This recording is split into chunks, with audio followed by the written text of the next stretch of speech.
Ooh.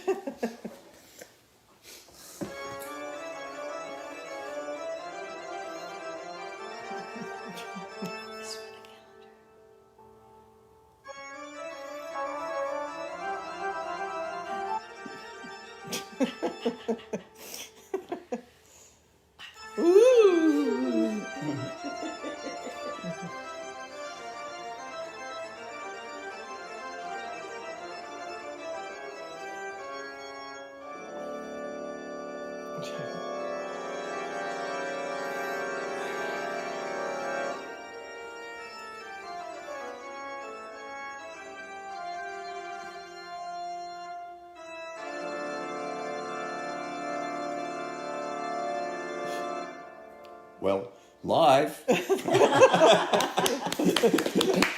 Huntertown, Indiana, it's Soarin Hawk on the air, and we're doing Halloween, okay? Ooh. It's 4 days, before we go out there and collect our candy and stuff like that, and play tricks or treats and that kind of thing. So today we're going to talk about owls. Oh, wow, they're so beautiful. That's an owl.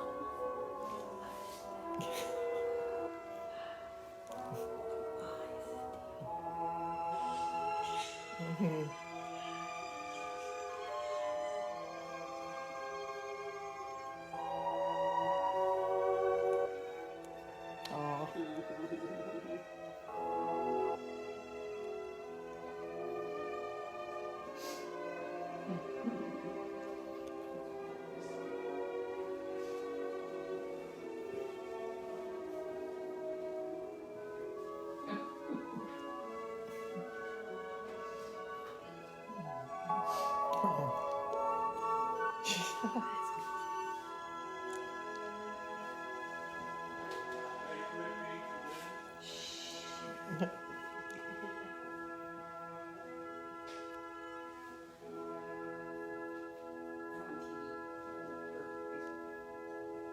Mhm.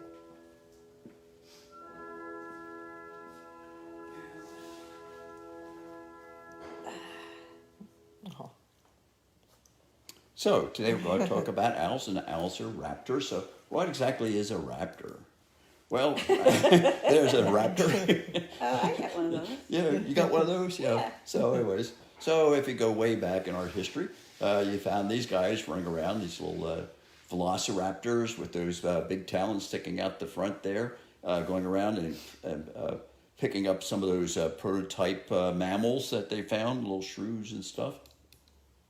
And of course, as time went on, some of those scales that they had started evolving into feathers, and they came, and of course, with the evolution, there are different sizes of dinosaurs, and some of them were meat eaters, and some of them became vegetarians, and finally, some of them started really developing some feathers quite similar to the feathers of birds today. Wow. So, what is an owl? Well, it's a bird of prey. It's a predator. Okay, it's a drop predator basically. It sits in, these live animals. They're typically nocturnal. They have large, quiet wings, and they're the top of the food chain.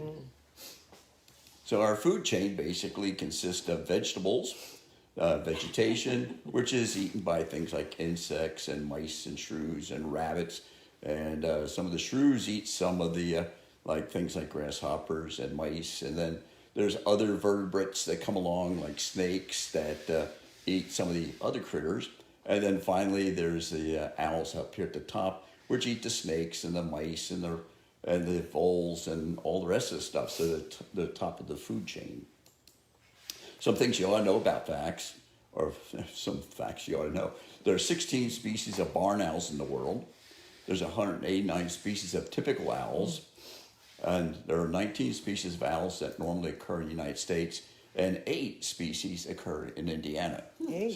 So there you go. You didn't think there were that many here, did Well, I you? thought there'd be more, but No, there's 8 species.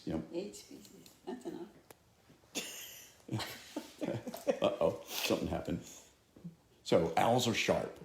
They have sharp vision. They have sharp hearing. They have sharp beaks. They have sharp talons. And they have a sharp appearance. Yeah. Yeah. So first we'll talk about their vision.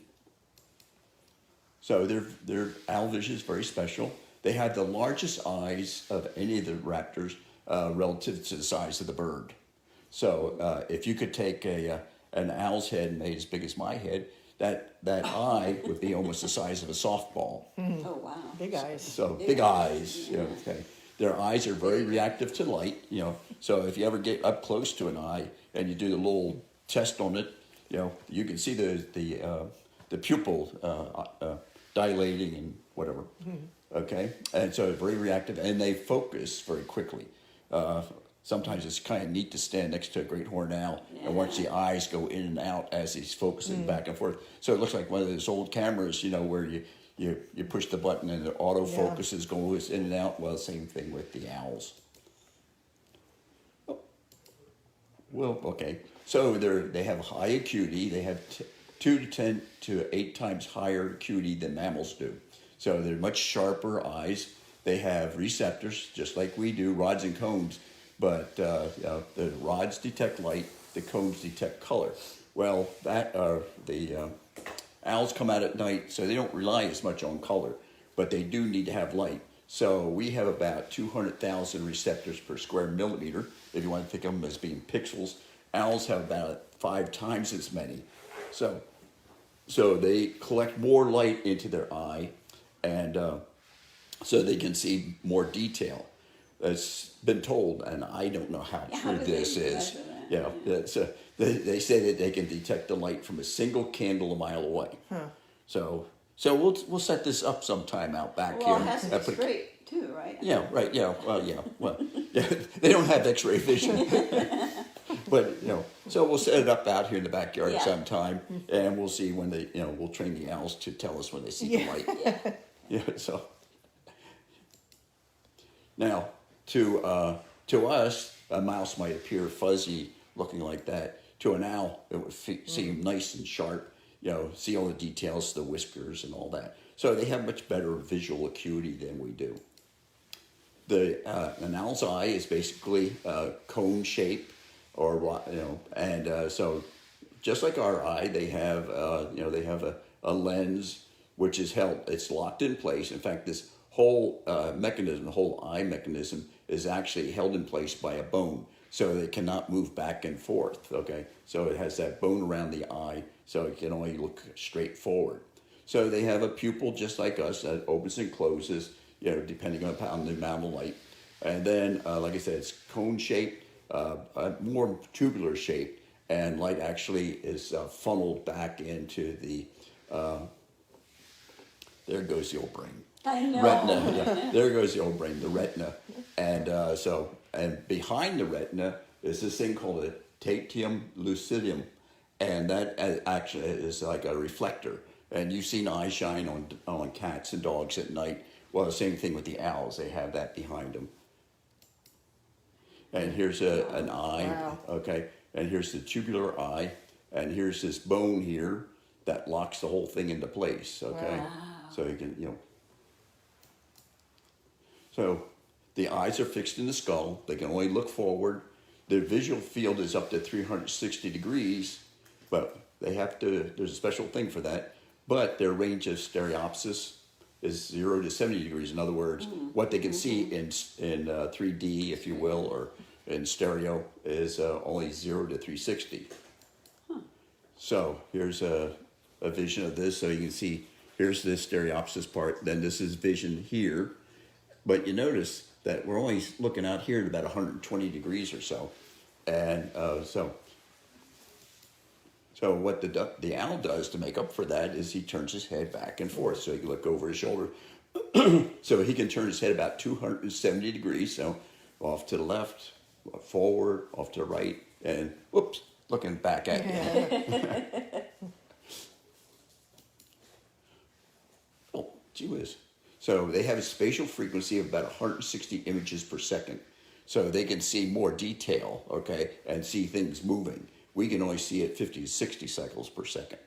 And that's why our electricity is 60 cycles, because otherwise things would blink for us, okay?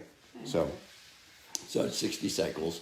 The minimum detection of movement is about 15 degrees per hour. So they can see things that are very slowly moving, you know. And they can perceive some ultraviolet light. What they use that ultraviolet light for is I'm not too sure, but apparently they can. One of the special adaptations that owls have, they have a nictitating membrane or a third eyelid. They have an upper eyelid like we do and a lower eyelid like we do. But then they have this nictitating membrane, which is translucent, and that slides down over the eye to protect it from dust and dirt, and also by being scratched by a reluctant victim. So their hearing, they hear the same frequency range as humans, but they have proportionally larger ear openings. So their ear openings, again, if you took an owl head and made it about as big as mine, that ear hole would probably be almost 5 times bigger than my ear hole. Wow. That's a big ear hole.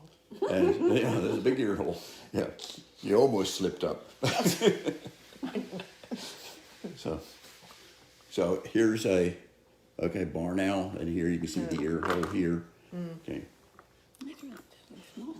Yeah, Dr. Pat used to demonstrate where the ear holes were on the birds. Some of the birds didn't like that. Yeah, I know. And then they also typically owls have a facial disc, okay, made up of special feathers that direct the sound back to their ears. A great gray owl can hear a beetle running through the grass 100 feet away, or a mouse squeaking at a distance of half a mile. I don't know who comes up with this stuff. Yeah. But, you know, somebody got his PhD doing that, I guess. But owls typically have what we call asymmetrical ears.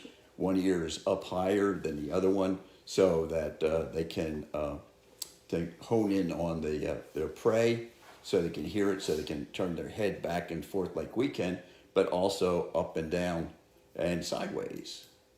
So here's Monet's done that. yeah, Monet's done that. Yeah, yeah.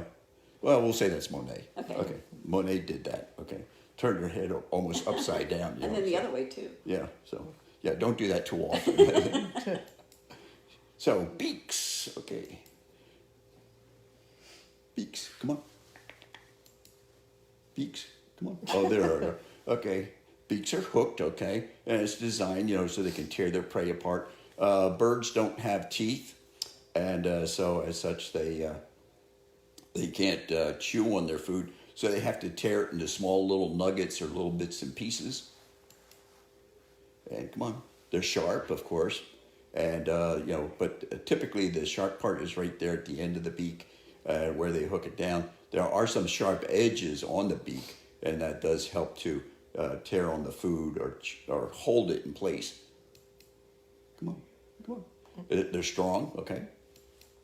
And what else do we know about them? They're designed for tearing. So again, they don't have forks or knives, so they have to you know, tear their food apart. They don't have teeth for chewing, so they got to tear it into small strips. And this is a beak. The tongue is a triangular tongue.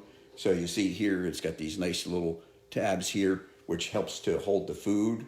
As they draw it down, it's rough surface, okay, so it helps to hold the food and push it back into the mouth there. And here is the air hole, okay, for the trachea. So esophagus down this way, trachea down this way. So when you have to be very careful. Some people try to give water and stuff to an injured animal, and if they get the water down the trachea, then essentially you could either drown them or you could induce pneumonia later. Talons. Oh, this is the great part about it. Almost the best for last. So they're sharp. Yes, they are. They can. Some of the like the great horned owls can exert up to 1,000 pounds per square inch of pressure. So they're designed for constriction. 3 toes are forward, typically 1 toe behind. And they have what we call locking tendons. So as they put the pressure on, grasp their prey, they start pulling in. The tendons have a ratchet mechanism. So they go click, click, click, click, click, and they pull in slowly, and they lock on. Sometimes when we go out for particularly like great horned owls. They get onto you and they grab onto those gloves that we wear, the special Kevlar gloves, and sometimes they don't let go. You know? Yeah. Sometimes they don't let go, and so sometimes we put the bird in the box with the glove, you know, and get it out later. But we've had great horned owls actually go right through the Kevlar gloves, and that really smarts. Yes, it hurts. It hurts. You know, we've ended up at the ER with some. Now, this is a great horned owl talon, and he's got nice feathered feet that protects his feet during the winter time, and it really does a good job. We once got a great horned owl that was caught in the ice, and when we pulled the great horned owl out, there was a mallard hooked to his feet. He didn't give up the mallard. Yeah, we saved the great horned owl. The mallard didn't make out so well. So, but one of the sharp things about the owls is their appearance. They're usually brown and white with heavy streaks or bars, so that's really designed for camouflage. Okay, so they can hide in trees and stuff. They have large, rounded wings, mainly designed for lifting. And they have slow flights. They're not pursuit birds, so they, basically sit up in a tree and they drop down on their prey. So typically they have a flat face, and I guess that's partly it improves their hearing, by directing the sounds back to their ears. So they have that. The males and the females typically look alike, except that females tend to be about 25 to 30% bigger. Right, girls? Right. Okay. Now, they have different types of feathering. The main feathers that we are aware of course, are what they call the primary feathers, or the stiff feathers. Those are the ones that are in the wings and the tail, and that's for propulsion and for navigation. They have contour feathers like these. These are the feathers that are on the outside. So that's their weather protection, if you will, or their jackets. Also, it makes them streamlined. Okay, when they pull those down tight, they're streamlined, makes flying a lot better, a little faster. Underneath that, there's the semi-plumes, which are a combination of contour feathers and downy feathers. And of course, downy feathers are under there. That's the insulation for the bird. And so they entrain air into the downy feathers, and that keeps them nice and warm, or maybe even cool during the summertime. And then finally, there's these things over here called phyloplumes. Those are little thin whiskers.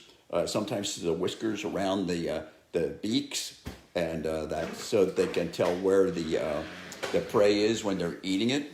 Or sometimes they have phyloplumes like this that form the disc around their eyes that focuses the sound back to their ears.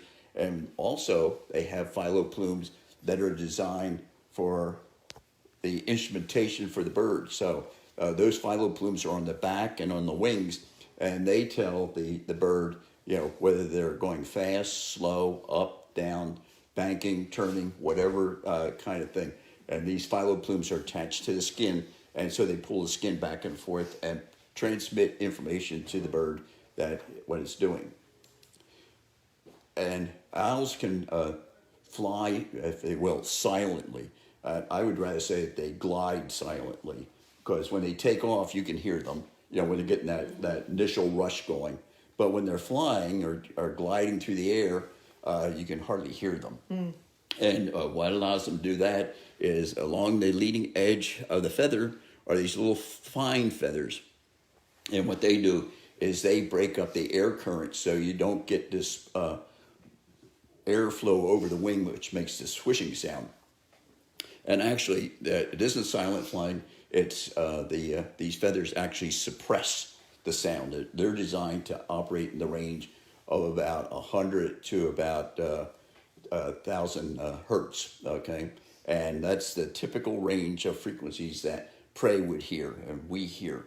We're in that range, and then after that, But typically, like I said, they're a drop predator, so they wouldn't hear it coming. One of the neatest things, we were down in Peru staying at a jungle camp, and all night long we had an owl calling, and went out in the morning, tried to find that owl. We couldn't find it. They played recordings and stuff. this owl was up in a tree, probably about 100 feet up, hiding. And so finally, everybody gave up. They went down to the river to watch the macaws fly by, and I was way behind with Ann, and the owl came out of the tree and flew right across the top of those guys, and they never heard it. Wow. It was kind of like it was a black and white owl, and they never heard it, and it just sailed right across and up like a little victory lap, like hey. Wow. But most important, the coloration is for camouflage.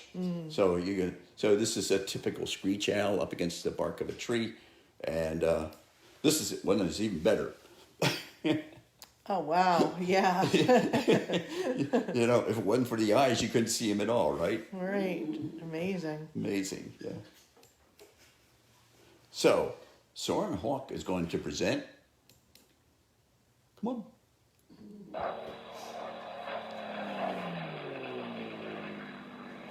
So, P-51 Mustang. yes, that's a P-51 Mustang. Okay, and so here's our little flying squadron. So we're going to introduce you to some of the birds and their handlers.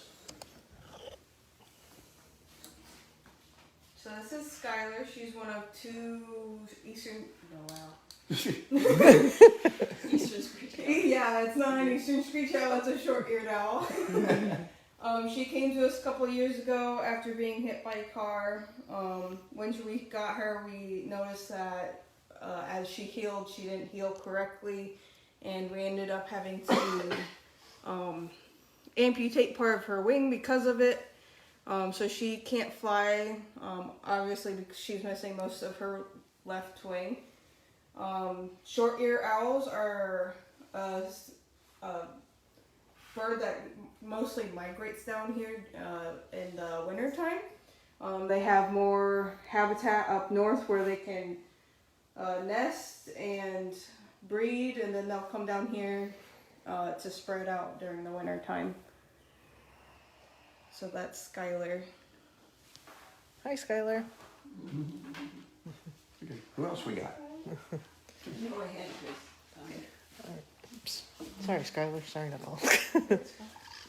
This is Frankie. I'm getting a glare. So come over here a little bit. Yeah, good. Position. Okay. Yeah. This is Frankie. Frankie is an Eastern Screech Owl. And Frankie came to us, someone cut down a tree and he fell from the nest 25 feet. 25 feet.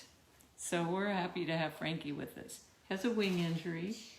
And so we get to keep Frankie. Frankie's very vocal. He likes to make his presence known. He's being quiet now, though. Yeah. Yoo-hoo. Yeah. Anything to say, So, Frankie? This Yeah, is a a little bit. Somebody's grouchy. full-size owl. This is as big as the screech owls ever get. They come in two phases. One is this brown-gray color, and the other one is red. And we've had a red one. Every once in a while we'll get a red screech around here, but they're a lot more rare. They don't really typically screech. They kind of do this really neat trill that somebody might be able to imitate here. You hear that, Frankie? Yeah.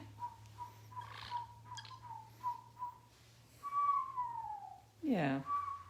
So great bird, camouflage very well. They, when they are afraid, they will stretch up really tall against the trunk of a tree, and they pretty much disappear. Yes. Yeah. Who else we got here? All right. How about somebody else? Okay. Okay, this is Monet, a resident barn owl, and if you were watching earlier, Bob showed. Oh, good, thank you. I was trying to figure out how to explain that sound. That's about all the sound he makes. Although if you come out here at night, sometimes you'll hear an ear-piercing screech out of him. I'm not sure why, but they do that. He is not one of the typical owls. If you saw Bob's schematic, he's one of the, how many did you say, 18 species 18 of barn? species of barn owls. Barn owls. He's typical to Indiana. They are found in every continent but the Antarctic. They do not like the cold, but if you'll notice, the other two owls that you saw, their markings are somewhat similar and they're familiar to most of us. This owl, not being a part of the typical owl family, a whole different family, obviously has different markings. The markings, I'm sure nature put on this particular bird, so he he was camouflaged in his habitat, which is nesting cavities, and they call them barn owls. So obviously, a lot of them are in barns. Barns are more this color with the hay and all of that. So they somehow come up with these beautiful, unique markings, and of course, the unique heart-shaped facial disc is found only among barn owl species. He was captive bred. We've had him, he was 2 years old in September, so we've had him for almost 2 years. It is a male, so we know. They have different personalities. If you notice how calm the other two were here, and how this one is, you know, very curious, always looking around, never stops, very rarely will just sit on your arm and just sit there because he's always looking around. So How old is he? he's 2 years old. He was 2 years old in September. Yep. So he's still a young one, probably a teenager right now. He's very curious, very stubborn, very smart. Very beautiful. Very beautiful, Okay. yeah. That's why he's called Monet. He looks like a... Thank you. I love it when he does that, but I don't know how to... I can't repeat it. I don't know what you would call that. Static. Static. Yeah, it does sound like static. Yeah, that's cool. Yeah, it's That's a cool. real hissing sound. Yeah. Let's see his back too. Okay. Thank you. I'm getting a bad glare, so I can't move too He's much. got beautiful markings on his Okay. back, and you wonder why nature decided to give him those particular markings, because they are different and unusual. And of course, he's got spots, and he's getting more spots on his chest as he's gotten older. Oh yeah. Yeah. And the markings on his wings are just really Yeah, beautiful. And all the owls are beautiful, but again, Typical he hasn't mother. been out for a while because I had to keep him quarantined. But yeah, no, he's something else. Very curious. And I think they have the best eyesight and hearing of the owls. And of course, we have more owls than this. So Yes. we're just teasing you, okay? So you want to come out and see some of these guys, okay? So how can you help? How can you help? How can you help? Keep the environment clean, all right? So, put the trash in the right places. Don't throw garbage out. Keep cats indoors, okay? Cats eat birds and rodents. They're virus carriers. Whenever we get a bird in that's been caught by a cat, we have a very limited chance of saving that bird. We can only save about 1 in 10. They can live 4 times longer if you leave them in the house, okay? They don't get lost, they're not stolen, not hit by cars, not attacked by dogs, and they don't get feline diseases like abscesses, worms, fleas, and ticks. So if you love your cat, keep them indoors even though they want to go out. Take care with poisons. I know some people try to put out poisons for the rodents, and if there's a rodent there that's sick because of eating poison, birds that eat it will then could eat the rat or mouse or whatever and die from the poisoning. So even though the poison's designed to kill rodents, it also kills anything that has warm blood in it. Take care when you're hunting. Know what you're shooting at. Don't be a paparazzi, all right? Because being a paparazzi, it scares birds. And if you keep visiting a nest or something like that, you'll lead predators to that nest because the predators will follow your scent and then go to get to the nest and then destroy it. Don't play tapes. If you play tape, I know sometimes you go to the parks and they play tapes. And typically, sometimes a bird will come in and take a look at you, but a lot of times, sometimes you can scare the birds away, they'll leave the nesting area. Or the third thing that could happen is that the bird might take exception to you and will attack you. And you remember those talons, they can hurt. you know, and it doesn't take much. Even those little screech owls, or one of those little screech owls in your face, you know, could destroy your eyesight or something. So just respect the birds, and they'll respect you. Save the environment. You know, Acres and the Little River are working hard saving the environment for us. You can put up nest boxes, you know, for kestrels or screech owls or barred owls, or you can put up perches. You know, either leave dead branches alone, you know, where the birds can perch, or you can put up perches, artificial perches for them. And remember, don't rescue baby birds unless they really need it, because birds are better than people at taking care of them, and only if they're in immediate danger should you rescue them. You can always call us and we'll give you good advice on that. So here's some of the birds that we've had over the years. Ooh, you like that music? Cool. Oh, I can dance.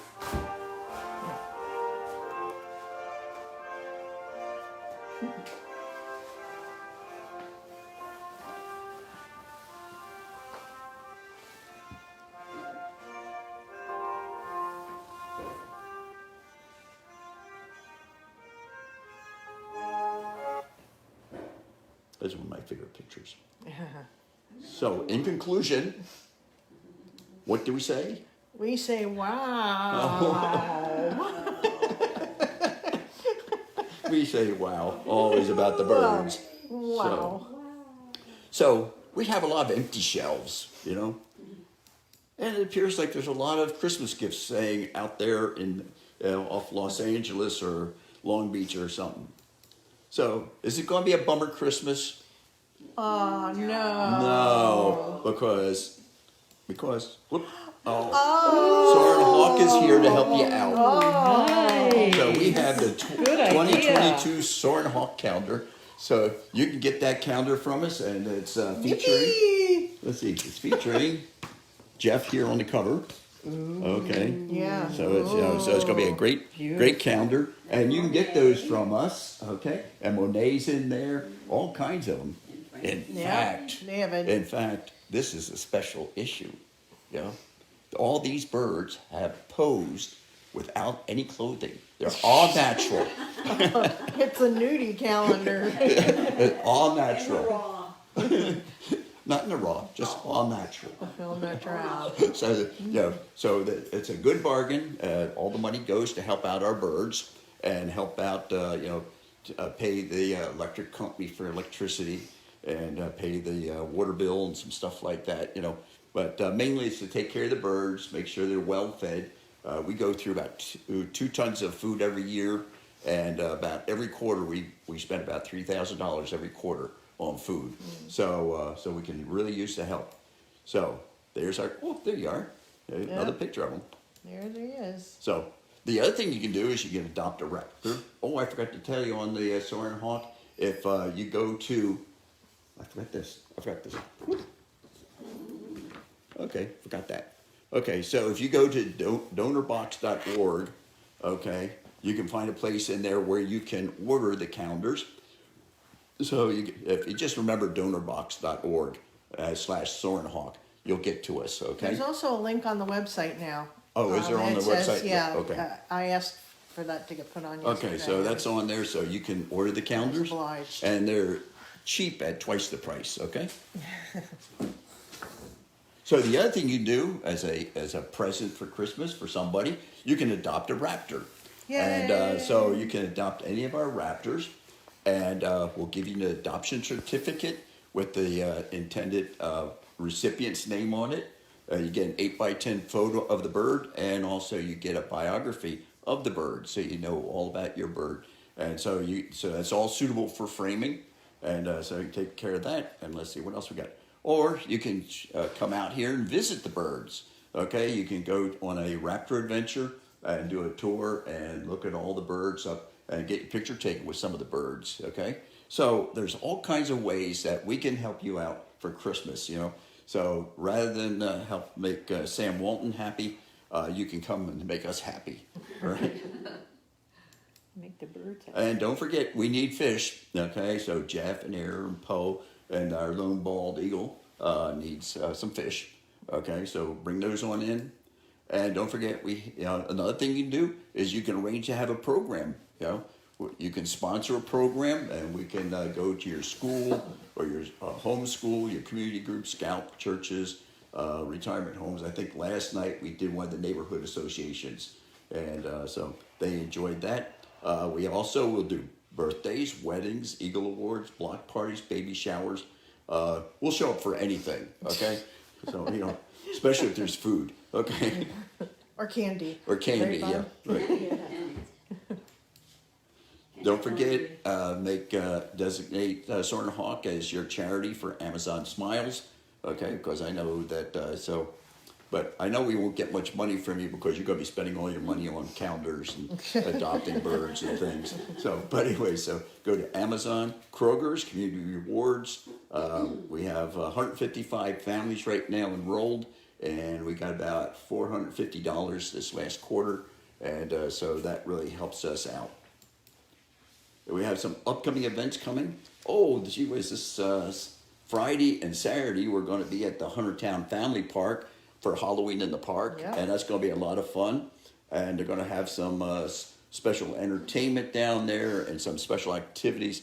I guess they start off with a chalk walk or something like that, and then they're going to go from there. They're going to have a live band in the amphitheater. So at least they tell me it's going to be live. I don't know, but so that's going to be fun. We're going to be up at Pokagon on Saturday at 3:00 at the Pokagon State Park. We're going to be up there at the Upper CCC Lodge, so you can come up there and see us. And then next thing we have is we're going to be up at the Middlebury Library in December. So that's way far off. I know this. But we do have some other events we're going to. We're going to be at the Elkhart Community Schools there, and let's see, Weiser Park Elementary School, Towns Montessori School. So we're going to be all over the place. So any of these groups that you might be associated with, of course, maybe you can help out the teacher when we're going to be there on the days, making presentations. So anyways, I think that's it for today. And so wait a minute.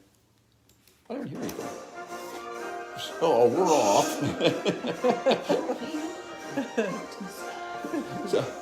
so we'll see you next month, or no, next week. We're going to see you next week. And I'm going to focus on Puck right now because he just came in. Another one of our screeches. Hi, Puck. Sorry, Puck. So thanks everyone for tuning in. Don't forget our calendars. And helps the birds. Yeah, help the birds. Yep. And we'll see you next week. Yep. Okay. Thanks, Bye. thanks everybody. Bye. Bye-bye.